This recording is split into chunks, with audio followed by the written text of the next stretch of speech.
YouTube, and today I'm going to be discussing the 5 reasons why I left Islam. In this video, I'm not be hating on Islam or Muslims. I'm just simply saying why it's not for me. So please, in the comments, refrain from hating me or any religion. Just please be civil. That's all I ask. You can call me out on anything. You can say something's wrong. Just keep it civil. Okay, so the first reason, the scientific evidence or the scientific things placed in the Quran. I'm so sorry if any of these Arabic words are not correct. It's just not correct. The Quran states that the earth was created in 2 days, and then 4 days were created for the mountains. Well, that's not true, as it's been proven that mountains, they change over time. The Quran also states that semen comes from between the backbone and the ribs, and that's not true. It says babies come from blood clots and that bones are formed before flesh. It also states a limited amount of cattle species that there actually are.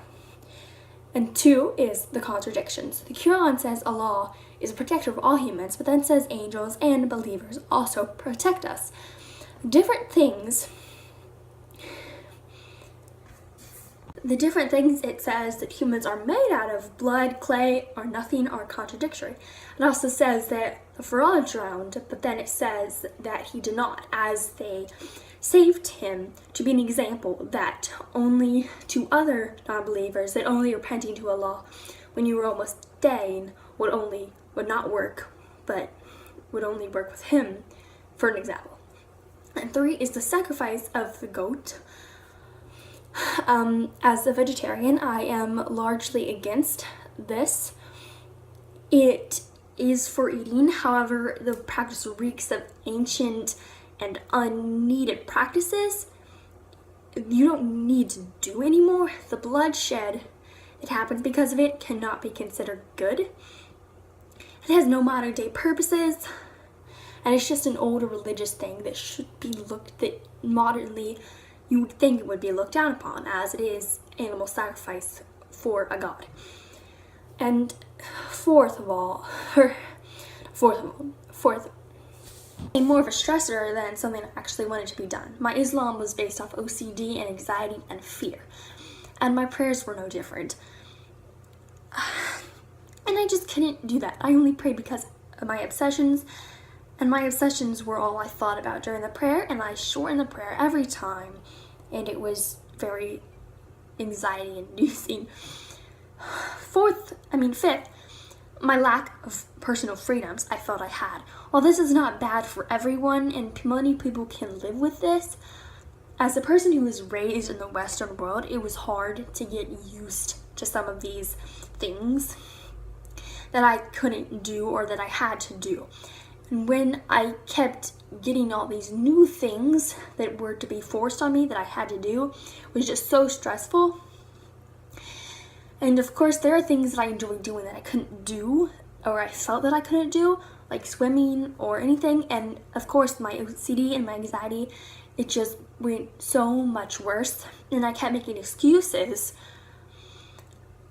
And it was just, I felt if I did not do those things, I would go to hell. And so it was very stressful.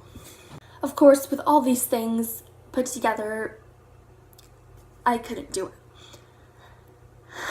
I just couldn't keep up with all the responsibilities, and I just did not want to. I know Islam is good for people personally. Sometimes it's, not for me. Please don't hate any religion in the comments. As I said, keep civil. Don't hate me. Please don't threaten me, and please don't hate Islam, and just please don't misinterpret what I'm trying to say. I'm just saying that Islam was not for me, and I'm just saying if you want to convert to Islam, just please listen to my opinion first. Keep all in mind that there's a lot of stuff you have to do if you want to feel like a good Muslim, and there is so much hate you're going to have to face. And that shouldn't deter you. But if you have anxiety, it's really hard. I'm not gonna lie. And just just educate yourself and please learn about what the Quran actually says. And please see if you agree with things. But that's, of course, all your decision. I ask, please do not hate in the comments.